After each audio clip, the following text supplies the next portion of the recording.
some fearlessness in running your business and figuring out how you can grow your business to the next level with the risk gap. So explain this to us. Yeah, so the fearlessness comes into play where your confidence might be lacking a little bit, but you have a hunch and you want to follow that hunch.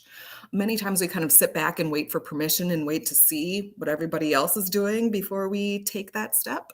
So that's one side of it. The other side of it is like, what is this risk gap? And that risk gap, we've talked about this before, is like, how big of a leap do you need to take in order to do the thing, right? Like, is it a huge leap? I'm putting everything on the line and I got to take a running jump and do it?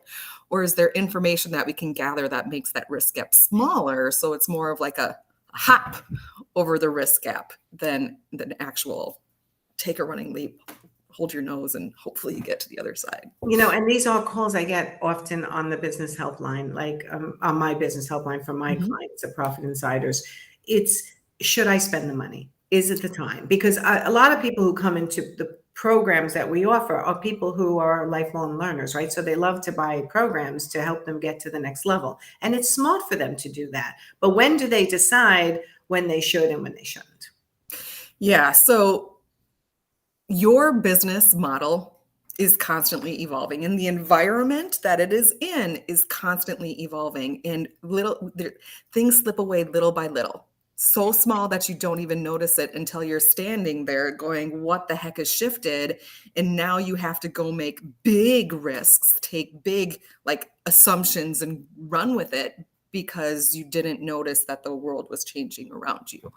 So if we can build into your systems way to notice those little shifts and way that you can actually not reactively react to them, but have that time in that tempo to think about, what does this mean for me? How do I want to change the way that I serve? How is my vision being impacted? How is my vision evolved? Okay, so I think we need to give specifics, because we can speak at this kind of esoteric level, like you're making decisions for your business, that in the risk gap, but can we give a real example of is it time to hire right now? Or is it time for me to have a brick and mortar physical office? Yeah. Is it time to find a new contractor?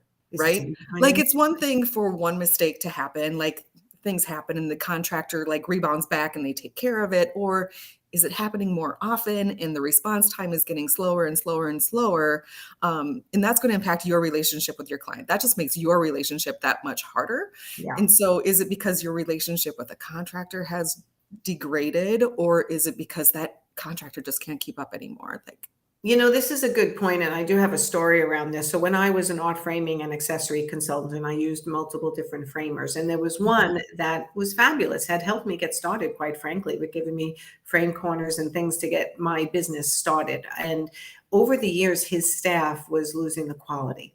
And I had to really think, I had clients who were upset when we delivered things. The wire was the wrong way, the matting was wrong, little things that were fixable, but caused me more time, caused me more heartache, caused me to lose some trust of some clients. So what did I do? I went back to the framer and I had a conversation. If you can't put some quality control in place as follows, we may have to go somewhere else. Don't worry, we will. They didn't. We had to leave them completely. 7 years later, he called me. He's like, I want you back. And we've put all this stuff in place.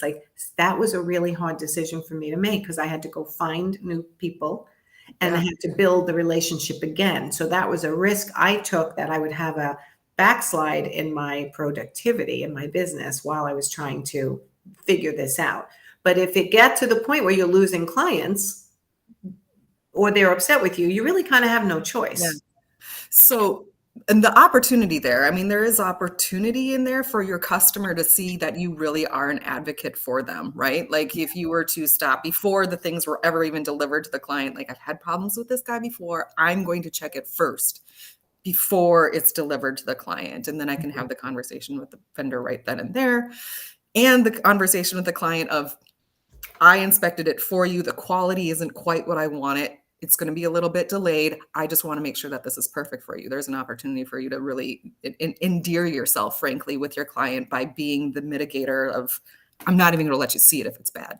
Right. And I understand that that's that can really cut into your time of what you're doing as a designer. But if that's the reputation that you want to build, if part of your core values is that this is going to be carefree for my client, hopefully what they understand and the reputation that you're building means that you're worth it, right? They are going to pay more for your service because they know, and everybody has told them it's completely hands off. I had this problem with my sofa.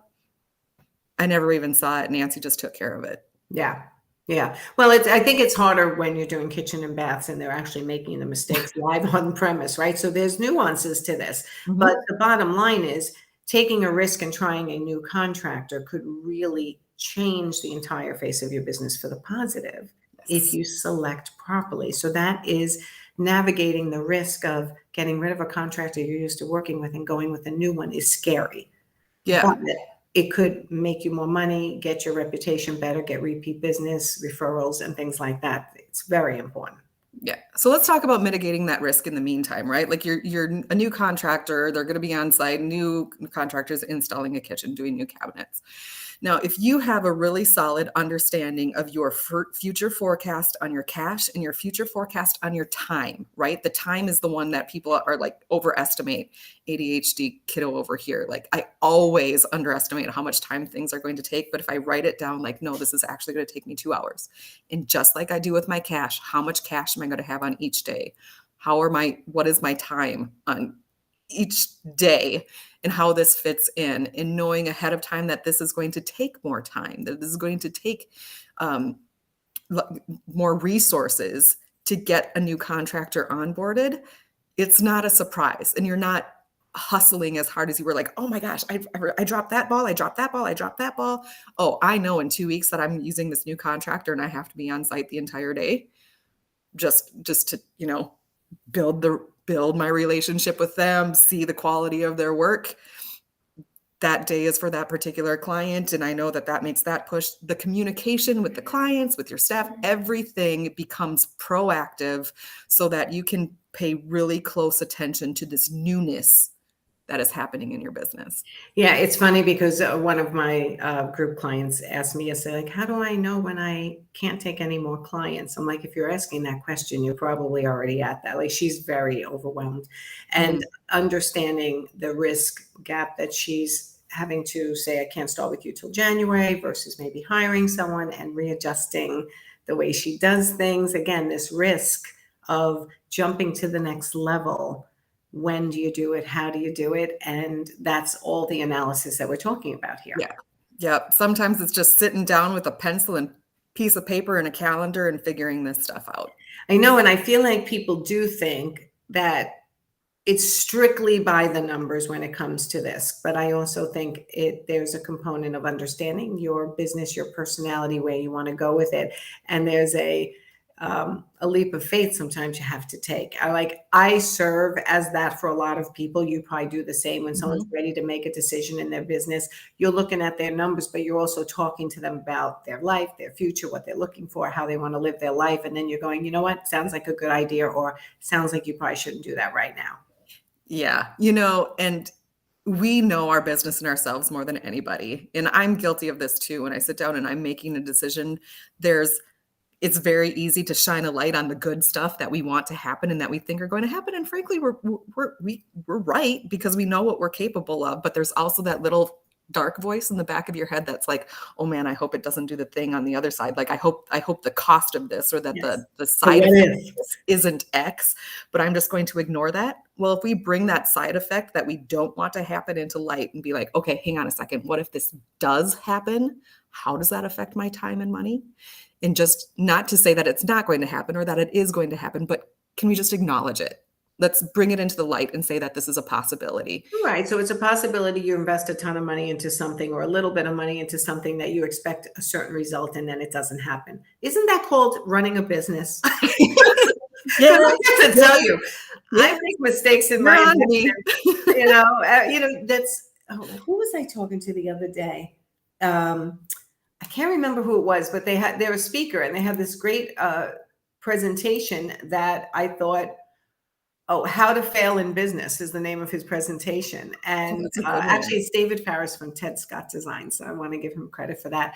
I thought, what a great title, because he goes, isn't that how we learn? Every time we fail and make a bad decision, we learn what decision we could have made and how it could have gone better. And we analyze it and we learn from it. I So hope so. Yes, please. yeah, I mean, it works for me pretty much. I do learn from it. I'm not sure, I'm not saying I don't make more mistakes the next time, but everybody does. So I consider that running a business, Yeah.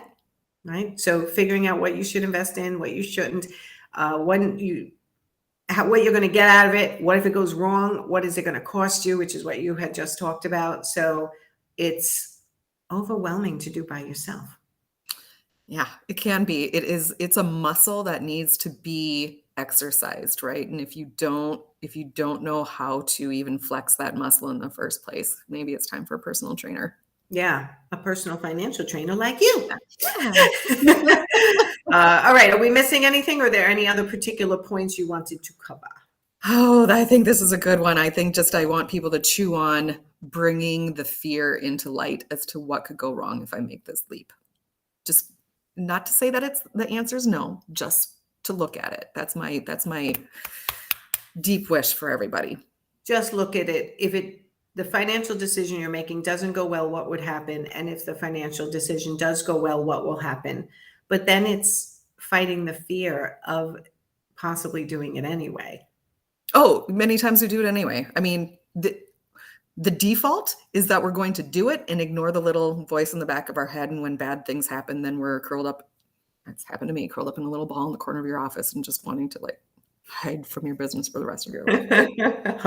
But if we're like, okay, I'm going to make this investment, I'm going to hire this person. If it doesn't work out, like, what are the key indicators? What are the key indicators that it's not working out? What do I want done that wouldn't be getting done? Would that land back on my desk, or is that just something that doesn't get done? Is that money just a sunk cost? Is there a way to get a refund in that particular situation? Would I have to fire somebody? Am I willing to fire somebody if it turns out that they're not a good fit? Wait a minute, you're talking about actually thinking through my decisions? Excuse me. I just leap. No, I don't. But it's funny. My staff used to tell me when I was running my art framing and accessory business, it takes 2 years for Nancy to make a decision. Because I would have a brainchild like, oh my God, we should do this. And I'll be like, wait a minute, hold on. And like 2 years later, it would be implemented. Sometimes it needs room to breathe, Nancy. Sometimes you just got to let it, you can't force it, and it's got to come more naturally. Yeah. Patience. All right. Tell everybody what you do and how they can find you if they need you. Oh, I help people realize that they are not bad at their numbers and to fall in love with their business side of their business, because it can be fun. The business side can really be fun. The numbers just are not put in your language. So that's what I help people with over at megandahle.com. Come on over and we can have a little chat, or you can check out some of my work there. Love it. Thank you, Megan. You're welcome. All right, everyone, go have a great week, and I will see you next week. I don't think I'm live any other time this week. So great. Have a great week.